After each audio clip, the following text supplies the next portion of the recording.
ಅನ್ನ ನೀರನ್ನು ಸೇವಿಸಿದವನಲ್ಲ. ಮನೆಗೆ ಬಂದ ಅತಿಥಿಗಳನ್ನು ಸತ್ಕರಿಸಿದೆ. ಗೃಹಸ್ಥನ ಕರ್ತವ್ಯವಲ್ಲದೆ ನನ್ನದು ಪ್ರಮಾದವಾಯಿತು ದೇವ. ಸನ್ನಿಧಾನ ಕ್ಷಮಿಸಬೇಕು, ಹೀಗೆ ಬರಬೇಕು ದೇವ.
ಆ ಹಾಲು ಕ್ಷೀರ ಸಾಗರವಾಗಿ ಹರಿದಂತೆ ಕಾಣಿಸುತ್ತಿದೆ.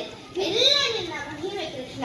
ಇದರ ಎಷ್ಟು ಕೊಡುತ್ತಾರೆ ಎನ್ನುವುದು ಮುಖ್ಯ ಅಲ್ಲ, ಕೊಡುವಷ್ಟು ಯಾವ ಭಾವನೆಯಿಂದ ಕೊಡುತ್ತಾರೆ ಎನ್ನುವುದು ಮುಖ್ಯ. ನಾನು ಬಂದ ವಿಚಾರ ನಿನಗೆ ತಿಳಿದಿದೆ. ಕೌರವನಲ್ಲಿ ಹೋಗಿ ಸಂಧಾನದ ಕುರಿತು ಮಾತನಾಡುವುದಕ್ಕೆ ಯಾವಾಗ ಅವಕಾಶ ಉಂಟು ಎಂದು ನೀನೊಮ್ಮೆ ಹೋಗಿ ಹೇಳಿಕೊಂಡು ಬರ್ತೀಯಾ? ಆಗಲಿ ದೇವ.